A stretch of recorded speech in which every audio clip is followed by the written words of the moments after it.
welcome back to the Shifting Schools podcast. This episode is actually a replay of an episode from my other show, the Be a Better Ally podcast. Now, we wanted to bring you this episode for a few reasons. Reason number one, you know that Jeff and I are always talking about podcasts, about the power of podcasts for amplifying literacy, but also the amazing opportunity our students have today to be creators, writers, directors of fiction podcasts. So this episode is bringing you the creator, writer, and director of the award-nominated podcast Gay, Pride, and Prejudice. Now, this fiction podcast has a star-studded lineup. We're talking Jesse Tyler Ferguson, Rosie O'Donnell, Ronald Pete. And our guest, that writer, director, and creator, Zackary Grady, he's been working in the realm of film and fiction podcasts for a long time now, and he gives us a few tips and tricks that are really useful for students who would one day like to create their own show. One of the things that I love Zackary going into on this episode is how actually he pitched this show to a number of big-time podcast platforms, and the entire thing happened over Zoom. So for those of you who are teaching students about the fine art of virtual presentations, this episode is a great reminder of how that is an emerging skill set. Let me tell you a little bit more about this week's guest. Zackary Grady is a writer-director whose productions span film, theater, and fiction podcasting. Again, as I mentioned, he created, wrote, and directed the audio series Gay, Pride, and Prejudice for Spotify and Gimlet Media. This appeared at the 2022 Tribeca Festival and was nominated for not one, but two 2023 Ambie Awards, including, folks, Podcast of the Year. You'll be able to learn more about Zackary Grady by heading over to the show notes. I want to remind you that over there in the show notes, you will also find a special promo code. If you like what we talk about on this episode in terms of the importance of thinking critically about the media, and you are a teacher of media literacy, you can take $25 off of our media literacy and inclusion course. That promo code, again, is in the show notes. Now, please welcome to the Shifting Schools podcast, Zackary Grady. Gay, Pride, and Prejudice, the fiction podcast adaptation of Jane Austen's famous work, has been nominated for awards and quickly become a fan favorite, a favorite of mine as well. You are the writer, director, and creator of this gift that has such an extraordinary cast. I have to tell you, I didn't actually check the cast before I started listening, and then I was like, that's Jesse Tyler Ferguson, that's Sherry Cola, and is that Rosie O'Donnell? Yes, it's Rosie O'Donnell. For our audience, folks in K-12 education who are inspiring the next generation of fiction podcast creators, writers, directors, I'm wondering if you can kind of reveal the curtain on how something like this comes to be. It was great for me to actually go and check out the cast because it's such a big team. And so I would encourage folks, of course, the link to the show to learn more about it is in the show notes, and make sure that you do go and look at the full production team. It's extraordinary. Well, first of all, thank you. Your reaction is very similar to mine in getting that cast. I mean, it just was such a dream to work with some of the people that were involved in this. But yes, how does it come to be? It is, there's so many moving parts, so many steps. It begins with an idea. It begins with me picking up a copy of Pride and Prejudice and saying, I'm going to adapt this, which is part of you has to be a little insane to decide you're going to do that because it's such an undertaking. And so that's sort of the first hurdle, is just making the choice to do it. And then setting out you have to break the story. You have to decide what is going to make your adaptation different. How much of the original material you're going to include. And the way I started was I actually wrote what's known as a spec script. I just wrote a script. It was originally a play, actually, years ago that this began as. Sometimes you take a piece out and you just pitch it as an idea, which is a route we could have gone with this, but I actually had an existing script when I brought on some friends to produce with me and we took it out to companies. There was a whole pitching process that was involved. We pitched to many studios, audio studios, and I can say, luckily, the fun thing was there was a bidding war. It was my first bidding war that's ever happened, which means more than one company was interested in it at the same time. We ended up choosing to go with Gimlet because I love the work they've done. They have so many incredible scripted audio series. And in many ways, like that's when the work really begins. That's the whole business end of it. And I mean, I could go on for another hour of all the steps that come after that, but then you move into creative planning, and there's so many people involved. And we spent 2 years uh, after we signed with Gimlet. So there was all the time before, and then suddenly you're making it for real, it feels like. And there's still such a road of work from that point on. It was really just five of us, and then it became, I lost count of how many people became involved. Well, I'm wondering, in terms of pitching the idea and having the concept kind of fully fleshed out, how many details do you have to have in place just before you're actually getting to that point of saying, "Hey, I've got this idea. Yeah. Who wants to help? Who wants to help give it a platform?" You know what's really exciting about your audience being K through 12 educators is I've always said this thing, but I've never really had an audience to say it to. But I always look at it like a book report. Truly, I was the kid in school who loved a book report. I always, if there was a presentation available over writing an essay, I would always choose presentation. And I think the realization is that's what pitching is. Pitching a show, whether it's a movie, a TV show, a scripted audio show, a play, you're basically giving a book report on something that doesn't exist. And that's when I sort of cracked that it's fun. It's like, I remember in book reports, you would tell who the characters were, and you would talk about the story, and you would give the theme. And all of those elements are literally what my job is when I'm pitching. And I always say that, like, I loved a book report, and I sort of found a career that's my job, just to give a book report on a book that doesn't exist. So it's two parts. You need all of those details and all of that information, but then you have to make it compelling. We do a lot of our pitches on Zoom now, and it's a skill to grab someone's attention for 20 minutes and convince them that your idea is worth investing money in. So I would say to educators and to students, like, book reports are a life skill. They're not just a thing you have to do. It's what I do for work. I love that framing, and I love that, again, reminder of presentation through a virtual medium. I don't think that's disappearing. I think, if anything, for some of our students today, that's going to be more their reality. And you bring up also the budgeting piece, which I feel like folks might be saying, "Oh, is this interdisciplinary? Can we kind of tap into our mathematician mindset?" To what extent do you, as the creator, writer, producer, also need to have that scale in mind of how much this is going to cost, where budgeting needs to be allocated? Is that something that's kind of also heavy on your shoulders?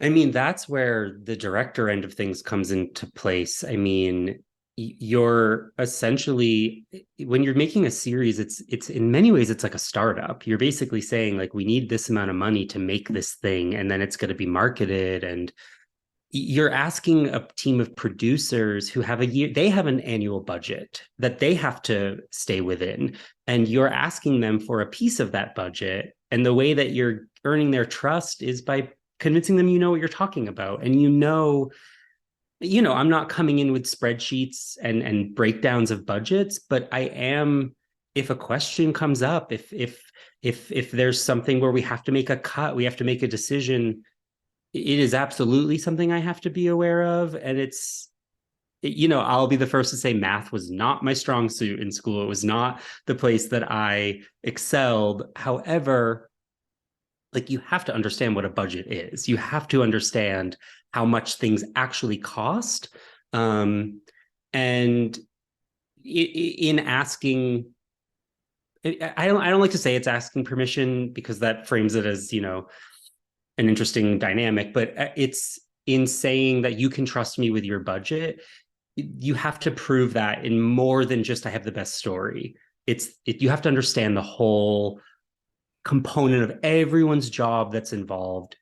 And I say it's like a startup because it really feels like, for a liminal amount of time, like 50 to 100 or more people are working on something for 2 years, and then it's done.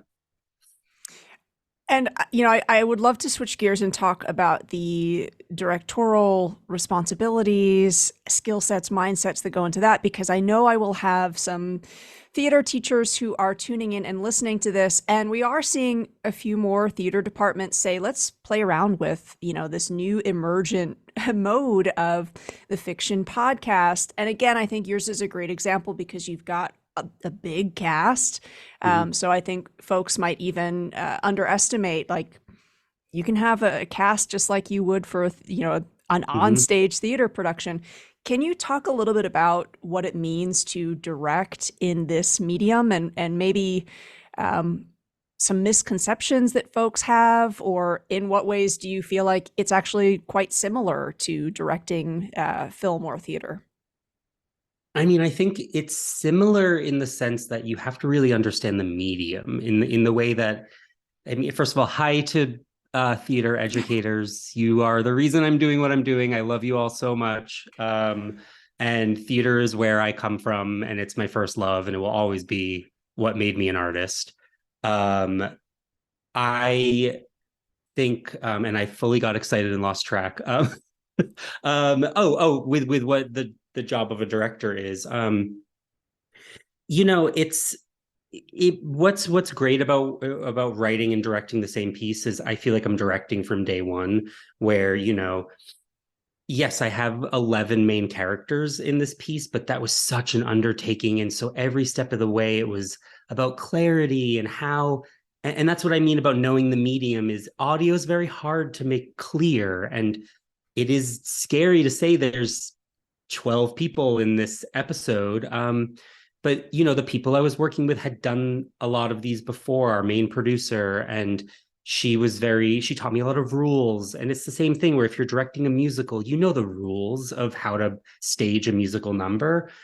For directing this, if there's three voices in a scene, we have to cast them in a way that that you can distinguish who's who. It's about like placement of audio, where our whole show, it's from the POV, the point of view of Bennett. So the microphone was always physically close to him, and everyone came and went directionally around him for clarity's sake. And all of these things are choices that we're making.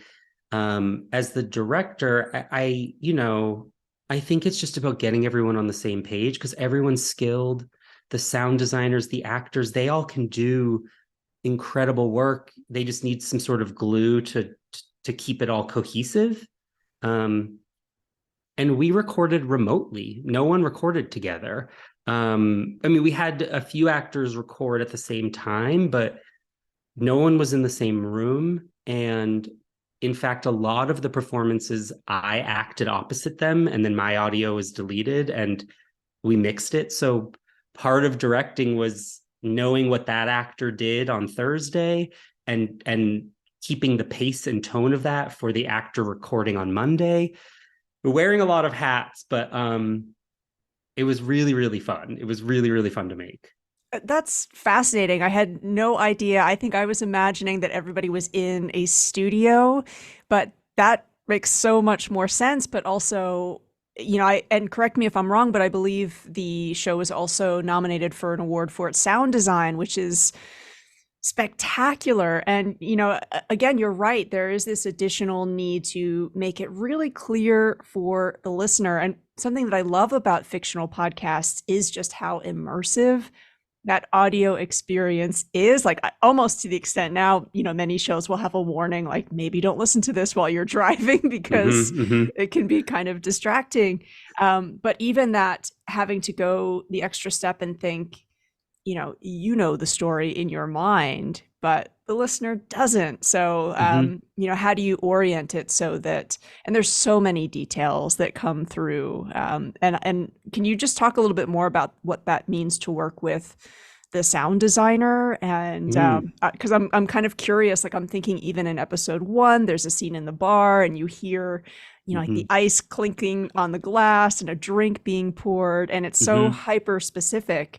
Can you just talk a little bit about that person's role? And, again, I really appreciate you framing it early on about you're here in part because of your theater teachers, the skill of the book report. So for somebody who's thinking like sound design, maybe I'm interested in that. Like I'm kind of imagining that's the young learner who just really is into like DIY, making stuff, playing around to see what is going to achieve a sound effect.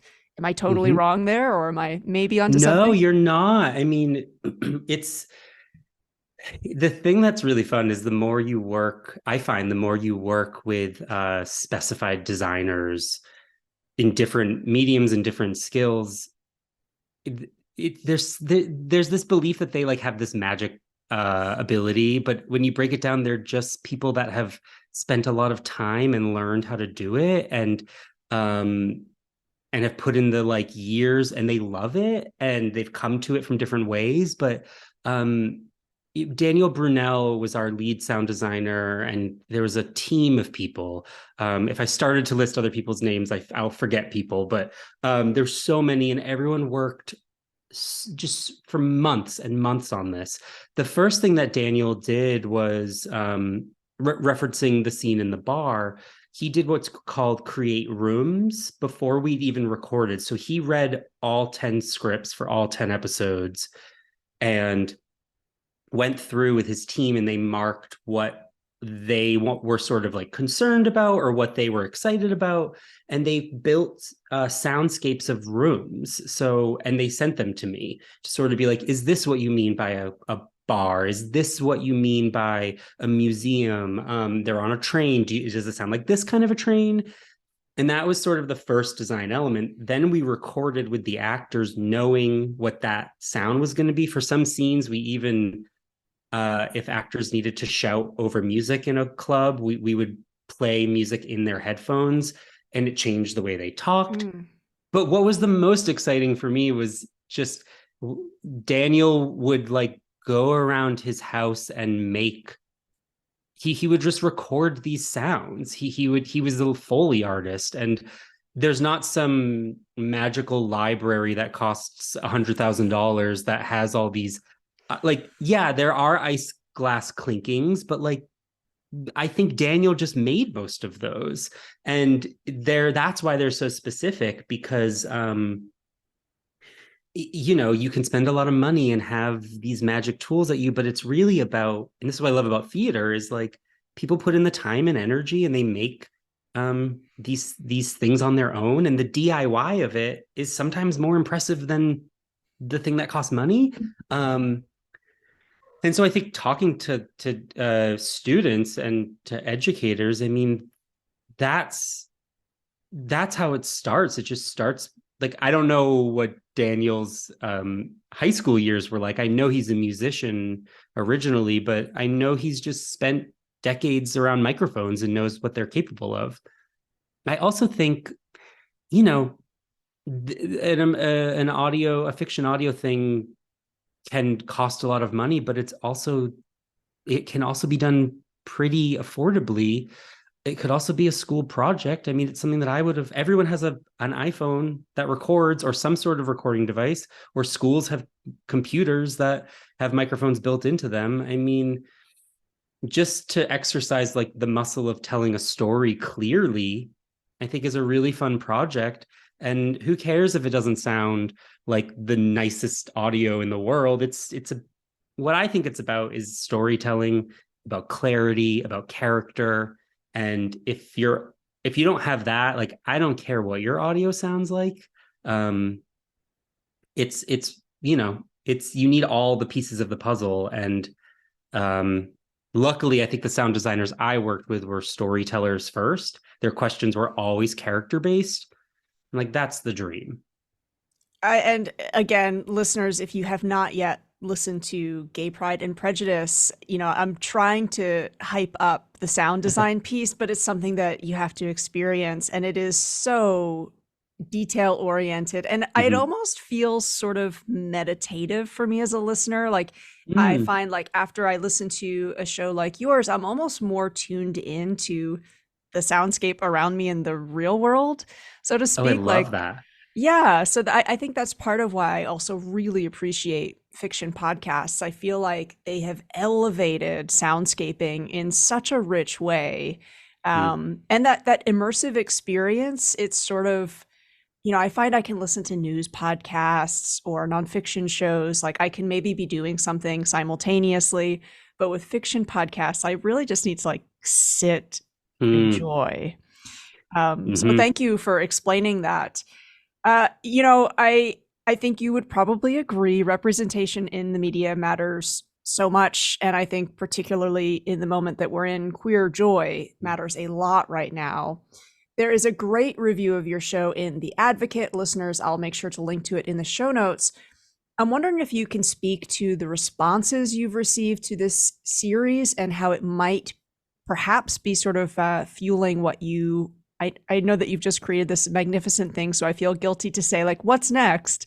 Oh, But you're so creative that I'm sure you already have some thoughts on where you're going next. But is there a relationship on in terms of the feedback, and then ideas you have for future projects? absolutely. I mean, I just made something that I loved. Like I think hearing the positive feedback we've gotten, the awards we've been nominated for, I just look back and think, it just like I said, I made this on spec originally, and you don't do that unless you love something. You don't put in the years of work to write a script unless you are like waking up itching to work on it. It's your passion project. And I think the true privilege of having a passion project come to the other side, like get made, get put out in the world, it's so hard and it's so rare. um I've just learned that if I can't find a window into a project, if I don't love it, um, it's not going to be as great. It's not going to sparkle. And I'm as a gay man, I will always push queer stories. I will always be interested in those narratives. My protagonists are usually always gay because that's how I go through the world. And I'm already working on a few other projects. I have a really fun one that we're actually currently on episode 9 of 10 in the script. It's been almost a year of work, and it's very fun. It's has a gay protagonist. It's a murder mystery, and it's really really cool. But it's totally different than the rom com of Gay Pride and Prejudice. But the co-writer that I'm writing it with, we're just really exploring what we like and what our story is and the authenticity of us. And I think, yes, representation, it matters. And I think it matters in the sense of when real people are telling their real stories and not trying to emulate what they think is going to sell. That's how people are heard, and that's how people of any age feel seen. And I think that's I maybe I sound hopeful coming off the success of one show, but like I really only want to work on things that I feel seen in and that I see myself in the stories, because I know that that's what makes them universal. Yeah, that's such a great point. And listeners of the show might be familiar with what Dr. Rudine Sims Bishop calls windows, doors, Mm-hmm. windows, mirrors, sliding glass doors, this idea that we see ourselves in narratives and we learn about others as well. Mm-hmm. And, again, that's why, I think your show is great. And sometimes I hesitate to say it's also important, right? Because I feel like as queer people, we shouldn't necessarily have the duty to do things that are quote unquote important. Like we also do need entertainment. So I feel like the show is highly entertaining. But there is this piece of, I think, as there's a huge wave of folks who would like to erase our stories, there is the danger, of course, that, you're also erasing not just this opportunity. I'm thinking of like you as a young person, myself as a young person, what a show like this would have meant. Mm-hmm. But narratives like these also humanize us, right? And so I think this wave of anti-LGBTQ rhetoric, if you are that person who has never heard of a story of a queer person before, I feel like you are more likely, I think, to dehumanize others. So again, I'm so excited to hear you're already hard at work on another project. I don't know if you want to say more about it, or if you can say more about it, or if there's any information out there. I mean, I think what I'm allowed to say right now, we haven't done an official announcement, but it's there's a great actor and writer named Malik Pancholi, who you should have on this show. He's written two novels, and they're both YA novels with queer protagonists. And he's an actor. He's been on many TV shows. You'd probably recognize him. But he had this incredible idea for a series that is a murder mystery, and he's an actor in Gay Pride and Prejudice. I'm forgetting how far we go back. He plays James in Gay Pride and Prejudice. That's how we officially met. And he's been working on an audio series. It will probably come out, I would guess, by the end of this year at some point, but it's in line with the work he does. He pushes queer narratives, and he's he's just such a joy to work with, and it's been so fun collaborating with him again, but this time as both writers. And also, you should definitely check out his books. They're called The Best at It and Nikhil Out Loud, if I'm getting that title correct. If I'm not, please correct me in the show notes. But yes, I'm plugging my friend. And our show will be out probably in the fall, but you should also have Malik on this show. I thank you for that. And I will be sure to link to those books in the show notes. Always nice, I think, like when we can shout out our collaborator. So thanks for hinting to that. The Guardian has also picked your show as one of their favorites of the week. Again, I'll link to the brief summary that they posted, and they give it praise for you not tying your adaptation too tightly to Austen's original work. I'm wondering if you can talk more about that process of adaptation and which decisions you had to make in your three separate roles. And if, when you received that praise from The Guardian, if you kind of felt like, great, they were understanding what I was trying to do. Yeah. Yes, I did feel great that they said that. The whole thing about adapting, I'm actually also in the very early stages of another adaptation right now, so I'm freshly re-experiencing the like joy and horror of adapting. What I've always called it is extracting the DNA of the story, which might sound very scientific, but hear me out. What I did with Pride and Prejudice was I kept asking the question, what did this mean to the reader at the time that it was written? So all these little details might not mean anything today. Like getting married for money means something very different today than it did in 1813 when the book was published. So I always say in an adaptation, you're recreating a feeling more than you're recreating a story. So I wrote an outline that was probably 30 something pages long originally, that was just beat by beat the book modernized.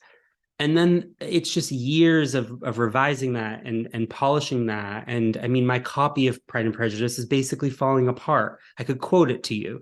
I really feel like I've taken the DNA out of it. I understand the code of it, if you will, and then I can rewrite it.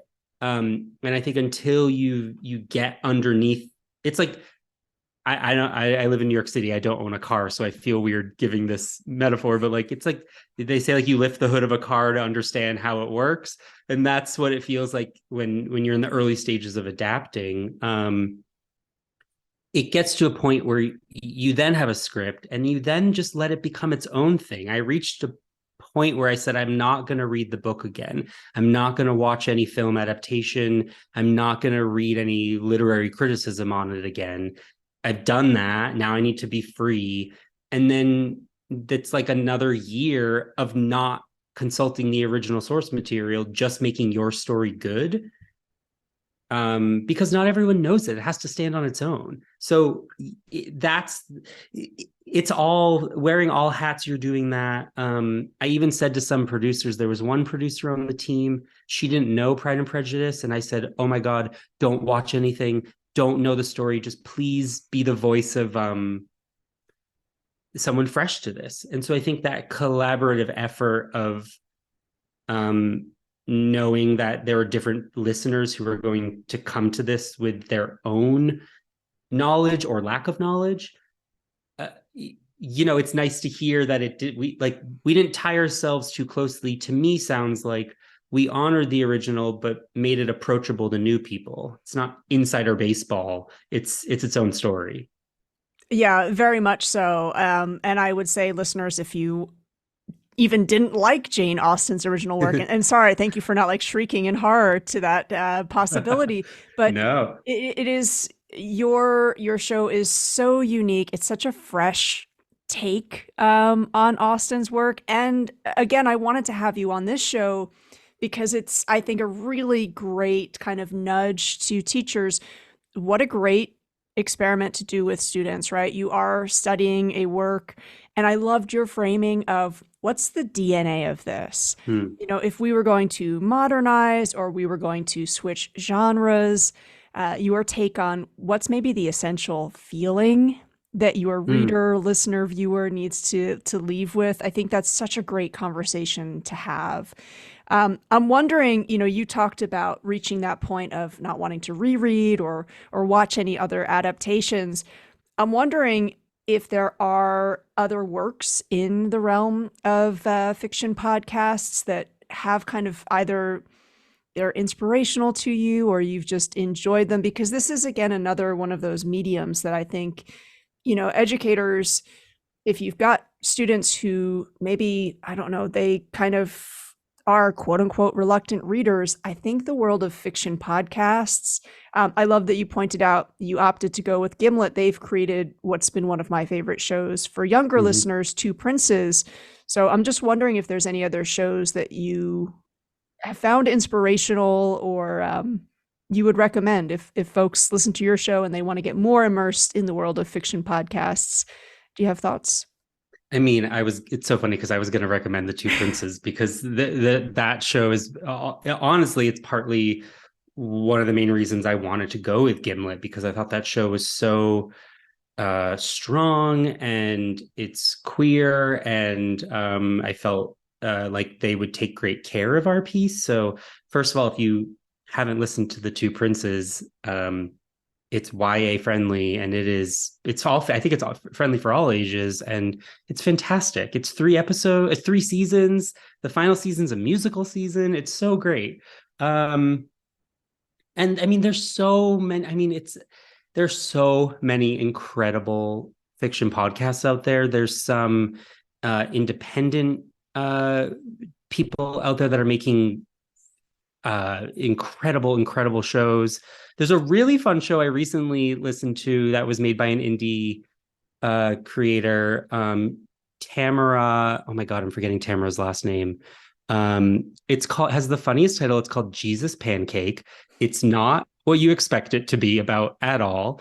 But it's this really fun, fast-paced story about a I kind of don't want to give anything away. I Okay. just think like it's definitely um It's a really fun wild ride, and I sort of pressed play being like, huh, and then I was like, oh, I'm on board for whatever this show is going to be. It's really, really fun, and the writer plays the main role, and she independently made the whole thing. And I don't know if it's, I think there might be profanity in it, just saying out loud, in case younger listeners want to listen. But I think it's a great example of somebody having an idea, a very specific idea, making the show and putting it out in the world, as the writer, director, actor. It's very inspiring. Oh, I will look out for that. And I almost appreciate you not giving too much details, because when you said it's not what you expect, the Yeah. name Jesus Pancake, I have like no expectations. I can't even imagine what that's going to be about. So that'll be my weekend listening. Thank you so Yeah. much for that. It is not a biblical show by any means. All right. Well, listeners, if you have other thoughts on other fiction podcasts that you have enjoyed, I'd love to hear from you. I'm really glad we briefly touched on The Two Princes. I have a listener guide if, as an educator, you'd like to bring that show in.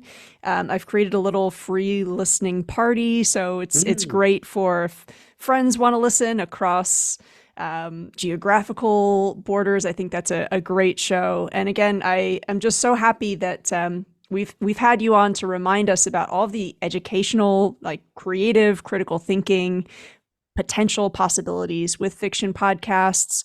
And I just want to reiterate again, I really appreciate you creating this gift that it really did make me feel such a sense of pride and enjoyment. So thank you so much for coming on this show to share more about the behind the scenes.